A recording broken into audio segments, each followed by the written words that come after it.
work in the emergency room. Some cases are etched in my memory forever, but one still haunts me. I work in an ambulance. Some cases are etched in memory forever. I decided to share these cases. Maybe I will inspire someone and dissuade someone from this stunning profession. I have been working as a paramedic for 9 years. During this time, I have seen everything. People with knives in their backs, with nooses around their necks, with bullets in their stomachs.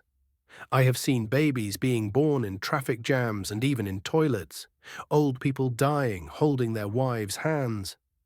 But there were also cases not exactly scary, more like inexplicable. One such case happened last year, in the fall.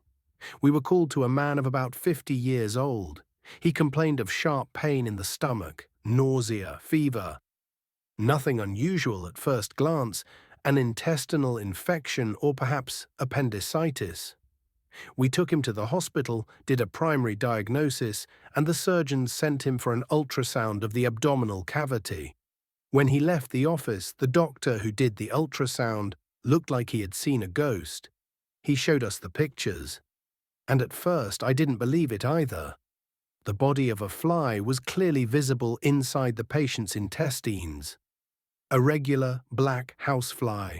Only it was whole, not decomposed, not digested, as if it was just sitting inside and sleeping.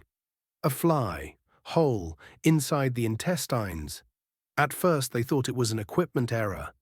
They repeated the examination. It was her again. Even the CT scan confirmed it. In the end, she was removed endoscopically, and here's the strange thing. She really was almost unharmed, just a little flaccid, as if in suspended animation. She was placed in a container, and I swear she even moved. Explanation? Well, one option is that he swallowed it. But then the gastric juice should have dissolved it. Even if it was inside the food, it didn't have a chance. This is not yogurt, this is hydrochloric acid. The doctor joked, flew in from the other side. We all laughed. But you know, sometimes jokes stick in your brain and won't let go. Because there are simply no other explanations. I thought about this patient for a long time afterwards. He was strangely calm, as if he already knew what was inside him, as if it wasn't the first time. Since then, I have become more serious about little things. In my work, the human body is not a temple, but definitely some kind of capacious storage, and God knows what else can be found there. And you know what's most frightening? Not that the fly was inside, but that it seemed to be waiting. There was another call that I will remember for the rest of my life. This was a call to one of the residential areas. A girl, 9 years old, had tachycardia and seizures. Her parents were panicking. We stabilized her condition and took her to the nursery. And the ECG showed a double rhythm, as if she had 2 hearts. One pulse was normal, 85 beats, and the second, barely noticeable, with interruptions. The doctor decided that the device was glitching. They checked with another, the same picture. The ultrasound showed something like a small pulsating formation under the sternum, in size, the size of a tangerine. They thought a cyst or a tumor. But when they did an MRI, one of the radiologists turned pale. He said, "It looks like a small heart, only it beats out of rhythm, as if it is not yours." The girl was then transferred to another state. I do not know how it all ended, but this was the first time when I felt truly scared, and recently this strange thing happened to me again. Honestly, I've already started a notebook where I write down these inexplicable cases.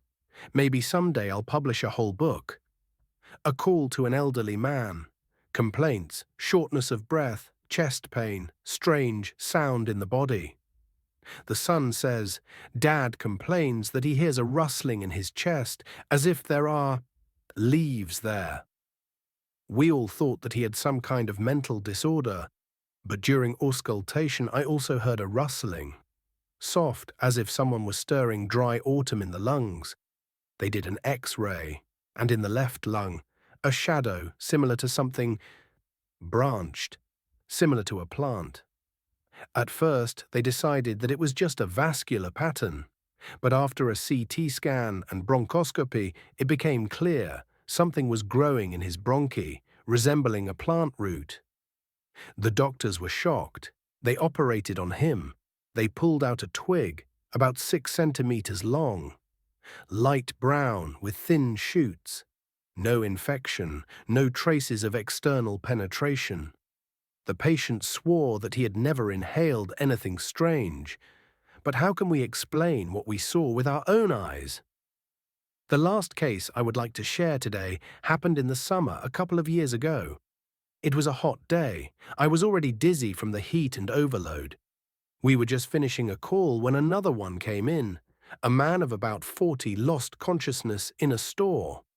They say he staggered, fell, and did not come to for about a minute.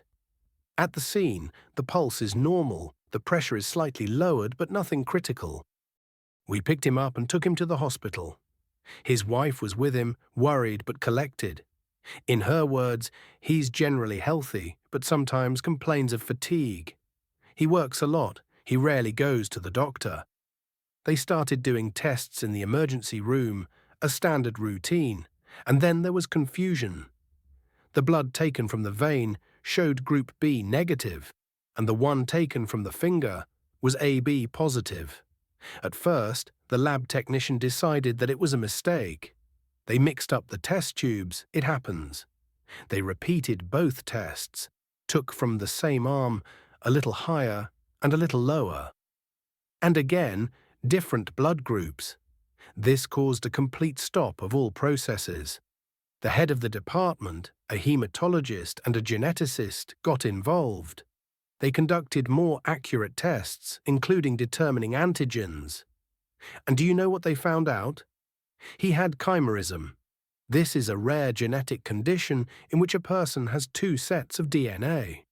That is, he is literally 2 people in one body. How is this possible? Even in the womb, 2 embryos began to develop simultaneously, twins. But at an early stage, they merged into one. And although one person was physically born, at the cellular level there were 2 living inside him. He had blood cells with different sets of antigens, which is why different parts of the body had different blood types.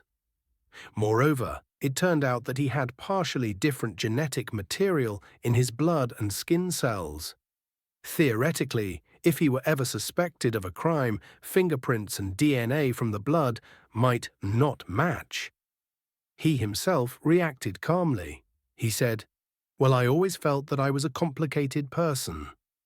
We all laughed, but honestly, I couldn't get it out of my head for another week.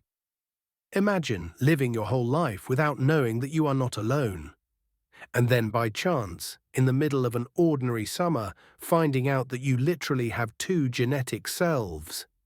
And the scariest thing is that you don't know which one is real.